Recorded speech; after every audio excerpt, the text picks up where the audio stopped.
Hello everyone, রোশনাই ধারাবাহিকের আজকের পর্বে দেখতে পারবেন আরণ্যক বলে, রোশনাই ভাগ্যের ওপর সবটা ছেড়ে দেব বললে সেটা হয় না। তোমাকে তোমার বাবার জন্য, তোমার মায়ের জন্য, সুদর্শনা মাসির জন্য তোমায় ফাইট করতে হবে। তাছাড়া রোশনাই বলে যে আমার আর সে ক্ষমতা নেই, আমি বড্ড একলা হয়ে গিয়েছি। আরণ্যক বলে, কে বলেছে তুমি একা? আমি তো তোমাকে বরাবর বলেছি আমি সবসময় তোমার পাশে ছিলাম, পাশে থাকবো যে কোনো সিচুয়েশনে। তুমি কিছুতেই কেসটা উইথড্র করো না। তখন রোশনাই বলে, ঠিক আছে, আমার মনে সাহস জোগানোর জন্য ধন্যবাদ স্যারজি। আমি নিশ্চয়ই এই সত্যের জন্য লড়াই করব, কিন্তু আপনার সংসার ভাঙতে আমি সাহায্য করতে পারবো না। গরিমা দিদির সঙ্গে আপনি সংসার করুন, আমি এটাই চাই। তাছাড়া আমার দম বন্ধ হয়ে আসে এখানে, আমি এখানে থাকতে চাই না, এই শহরেই আর থাকতে চাই না। এদিকে জাহ্নবী রোশনাইয়ের ফোনটা নিয়ে আদিত্যকে মেসেজ করে। সে মেসেজে লিখে যে রোশনাই নাকি আদিত্যকে বিয়ে করতে চায়, তাকে নিয়ে সেটেল করতে চায়, আলাদা সুখে সংসার করতে চায়।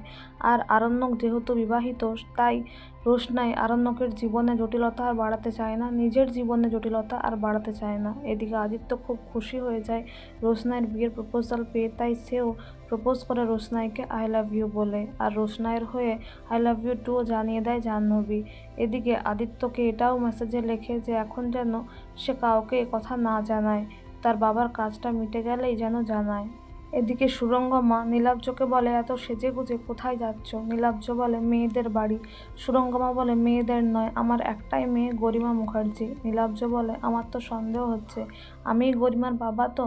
তাছাড়া চিন্তা করার দরকার নেই, রোশনাইয়ের জন্য যে দায়িত্ব তুমি পালন করনি আমি করব, আমি রোশনাইকে দত্তক নেব। সুরঙ্গমার তো অবাক হয়ে যায়, আর সে বলে যে গরিমাকে এড়িয়ে তুমি কি করে রোশনাইকে দত্তক নাও, আমিও দেখব।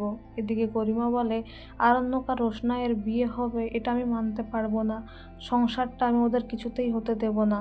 আর জাহ্নবী বলে, চিন্তা করো না, আমি তো আছি, দেখো না, আমি আরণ্যকের সামনে ওর ইমেজটা নষ্ট করেই ছাড়বো, এটা প্রমাণ করে দেবো যে ও সব ছেলেদের সঙ্গেই এরকম করে। আর এদিকে আদিত্য রোশনাইয়ের বাবার কাজে আসে এবং এসে আরণ্যককে বলে যে রোশনাই একটা কঠিন সিদ্ধান্ত নিয়েছে, আমাকে বিয়ে করে সেটেল হতে চাইছে। আর এদিকে রোশনাই প্রদীপের তাপটা আরণ্যককে দিতে গেলে আরণ্যক বাধা দেয়, বলে তুমি এটা আদিত্যকে দাও, কারণ আদিত্যর মঙ্গল হলে তোমার মঙ্গল হবে।